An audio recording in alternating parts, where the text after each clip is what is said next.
All right, YouTube, this Detroit's HPTV coming to you out of Detroit, back with another video. We got to talk about these strange politics at this point. Now, I don't know if you guys have heard, they got a mayor in California encouraging the street gangs to stand up and fight in the street against ICE. Actual street gangs. And yes, she's Hispanic. Now, in New York City, they've just trying to push a Democratic Socialist mayor on New York City. Democratic socialism. These liberals on the left who claimed that the conservatives were fascists are showing who the real fascists are. Because doesn't democratic socialism almost sound something like national socialism? That's what they said the Nazis had. Now, when you watch these clips, you're going to see that these people are your leaders or are trying to be your leaders in cities. So without further ado, let's watch these clips. It's for fair use under the 1976 Copyright Act for education and commentary. Check this out. He is facing backlash this morning for allegedly calling on a local street gang to, quote, defend their territory from ICE agents. She says she's now being investigated by the FBI. KTLA's Carlos Herrera, live in Cudahy with the details. Carlos, good morning. Good morning, Frank. And we're talking about Cudahy Vice Mayor Cynthia Gonzalez, who's taken the heat for those comments made in that video. And now she's taken to Facebook saying that she needs a lawyer because she says the FBI showed up at her house after learning about that video. She says that they're investigating her for inciting violence against law enforcement officers. Not for nothing, but I want to know where all the cholos are at. In Los Angeles, 18th Street, Florencia. Where's the leadership at? Because you guys are all about territory, and this is 18th Street, and this is Florencia. You guys tag everything up, claiming hood. And now that your hood's being invaded by the biggest gang there ain't a peep out of you. That's the shocking video that was posted on Instagram by elected official Cynthia Gonzalez, who serves as the vice mayor of the city of Cudahy. It's a small town within LA County. The government, the message, though, also shocking. It's not for the federal government, but allegedly for the cholos. It's a slang term in Spanish to describe the most violent local street gang members, calling on them to organize amid the ongoing immigration enforcement raids and rise up against ICE. Dude, they're running amok all up on your streets and in your city.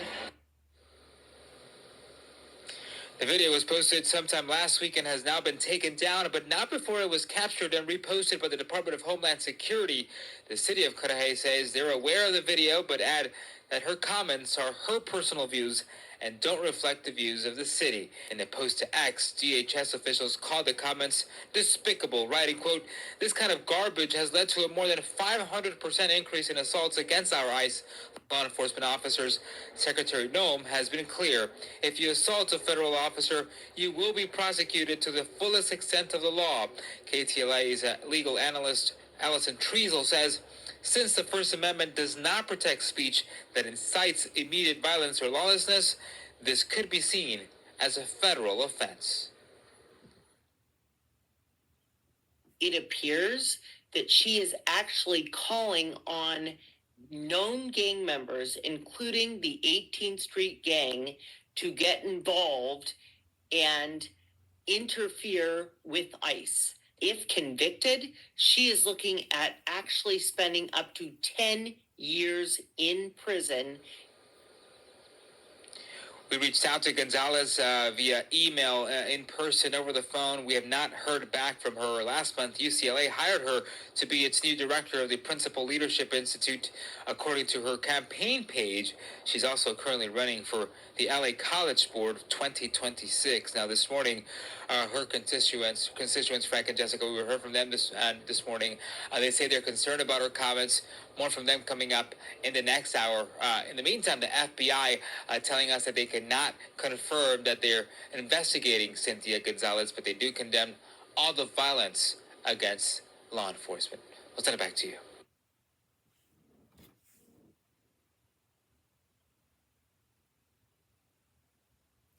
it seems like these Democrats and these liberals will do anything.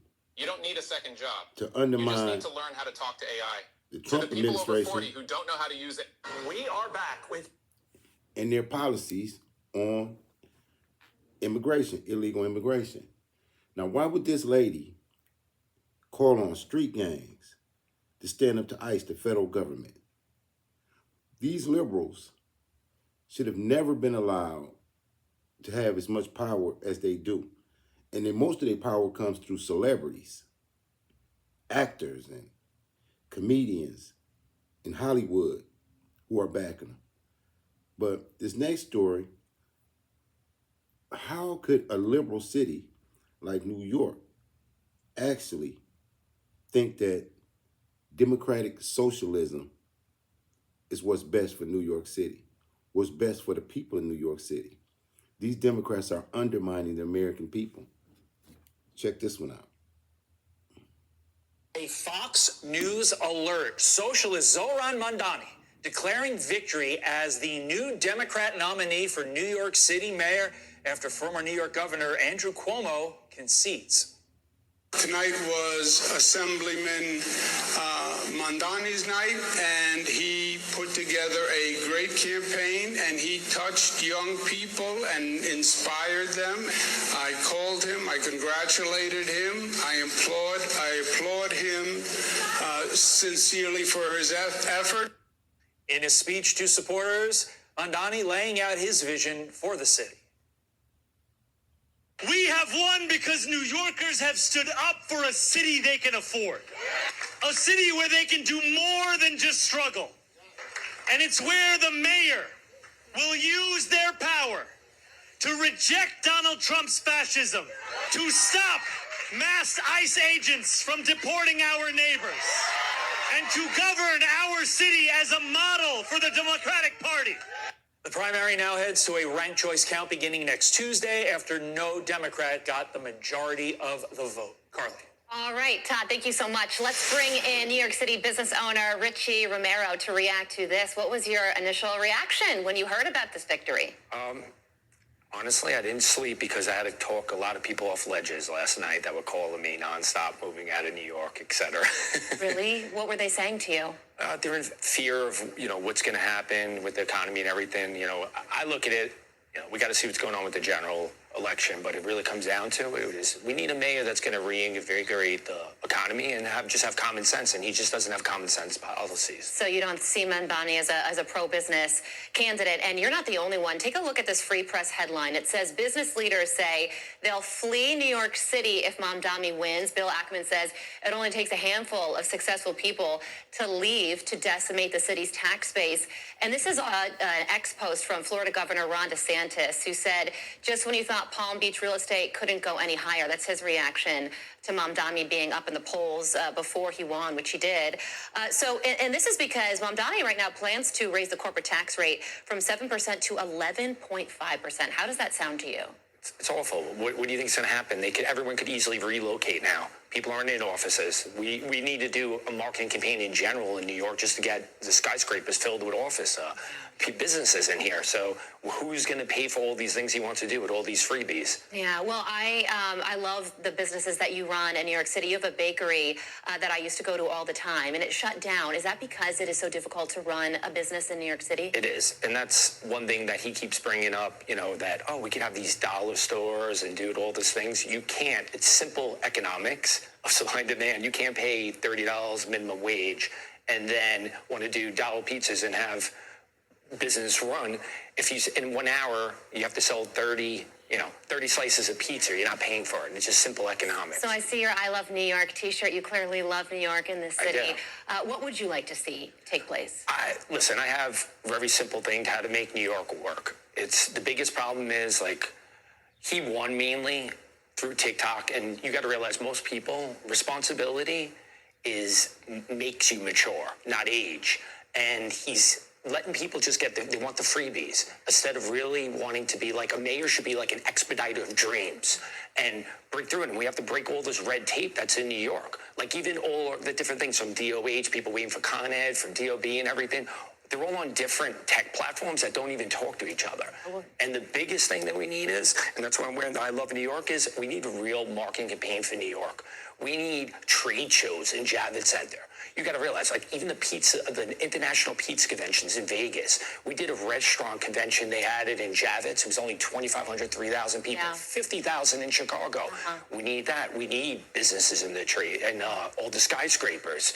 Well, clearly you're very passionate about this issue. I mean, this is a stunning swing to the left after the general election where the country said that they were going more to the right. You were up all night talking people off the ledge because of this win. Hopefully you can get some rest because there still is the general election in November. Richie Romero, thank you so much for joining us. Thank you for having me, Carly. All right. I'm Steve Ducey. I'm Brian Kilmeade. So now you can see why I was talking to you guys about watching these mayoral candidates, these city mayors. You have city mayors who are going in direct opposite to the federal government. How does that benefit the people who wait for grants and need federal funding for their communities? Then you have, like I said, Democrats putting in a socialist, moving that city one step closer to communism. The other mayor calling on LA gangs to stand up and fight ICE. It seems like they want to get all the way in opposition to the people's will. And that's not going to be a good look. So we're still watching the mayoral race in Detroit. And like I told you before, James Craig and Mary Sheffield, top two runners. But they're offering more of the same liberalism. James Craig, well, he's not so liberal. He's offering, I'm going to be tough on crime and protect downtown. Mary Sheffield, she's coming out the Martin Luther King civil rights bag like they do over there on the left. So I'm signing out to you out of Detroit. This is Detroit's HPTV. Like, share, and subscribe. Peace. And as always, salute to all patriots.